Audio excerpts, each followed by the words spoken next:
ஒரு நாள் அப்படி தான் நம்மளுடைய மங்கி பாய் கார் எடுத்துகிட்டு போனான். அவன் வீட்டிலேருந்து கார் எடுத்துகிட்டு போனான். அப்போது நம்மளுக்கு எப்படி ட்ராவல் அதெல்லாம் பண்ணும்போது ட்ராவல் பண்ணணும்னு ஆசையாக இருக்கும்ல, அந்த மாதிரி அவனுக்கும் ஆசை வந்துடுச்சு போல். அவன் ட்ராவல் பண்ண போனான். அவன் வண்டி நல்லா தான் போயிட்டு இருந்தது. ஆனால் ரொம்ப தூரம் அவன் போயிட்டே இருந்தான். திடீர்னு அவனுடைய காரோடைய பெட்ரோல் தீர்ற மாதிரி அவனுக்கு இருந்தது.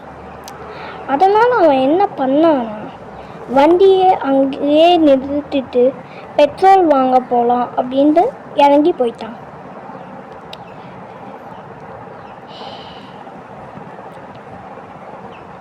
பெட்ரோல் எங்கேயாச்சும் கிடைக்குமா அப்படின்னு அவன் போயிட்டே இருந்தான். அவன் ரொம்ப தூரம் போயிட்டான். இதுக்கப்புறம் அடுத்த எபிசோட் ஒரு மிஸ்ட்ரி ஆன ஒரு பாய் நம்ம மங்கி பாயோட பிரேக் ஒயரு, அப்புறம் அந்த பெட்ரோல் அதை எல்லாத்தையும் எடுத்துட்டு ஸ்டியரிங் வீல் கண்ட்ரோல் எல்லாத்தையும் டிஸ்கனெக்ட் பண்ணிவிட்டு அவன் போயிட்டான். அவன் யாருன்னு யாருக்கும் தெரியாது. நம்மளுடைய மங்கி பாய்க்கு அந்த மிஸ்டீரியஸ் மேன் ஒயர் எடுத்தது, ஸ்டியரிங் வீலை இது பண்ணதெல்லாம் தெரியாது. அதெல்லாம் நம்மளுடைய மங்கி பாய்க்கு தெரியாது. அந்த மிஸ்டீரியஸ் மேன் ரயில்வே ஸ்டேஷனுக்கு போனால் மட்டும் இந்த வண்டி கண்ட்ரோல் இழக்கணும் அப்படின்னு கனெக்ட் பண்ணி வச்சுருக்கான். அதனால் மங்கி பாய்க்கு தெரியாமல் அவனுடைய ட்ராவலை அவன் கண்ட்ரோல் பண்ணான். அவனும் ஜாலியாக தான் போயிட்டு இருந்தான். இந்த விஷயம் தெரியாத வரைக்கும்.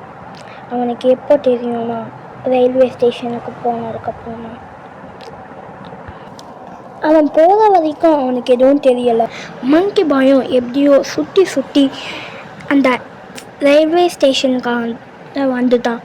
அவனுக்கு என்னன்னு தெரியல, அந்த ரயில்வே ஸ்டேஷன் உடனே வண்டி அப்படியும் இப்படியும் கண்ட்ரோலை இழந்து போயிடுச்சு.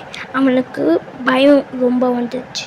அவனுக்கு பயம் வந்ததுனால அவன் வண்டி கண்ட்ரோல் பண்ண முடியாமல் ட்ரெயின் இருக்கிற ஏரியாலே அது சிக்கிக்கிச்சு. அப்புறம் அவன் பயந்துட்டே வண்டியை விட்டு இறங்கலான்னு பார்த்தான். ட்ரெயினும் தூரத்துலேருந்து ரொம்ப ஃபாஸ்ட்டாக வர மாதிரி அவனுக்கு தெரிஞ்சுது. அப்புறம் அவன் ஃப்ராங்க்லினுக்கு கால் பண்ணலான்னு பார்த்தான். ஆனால் வண்டிக்குள்ளே இருக்கிறதுனால அவனால் கால் பண்ண முடியலை. இதுக்கப்புறம் என்ன இருந்துச்சு, ஃப்ராங்க்லின் நம்ம மங்கி பாயை காப்பாற்றினானா இல்லையா, இல்லை மங்கி பாய் உயிரோட இருக்கானா இல்லையா?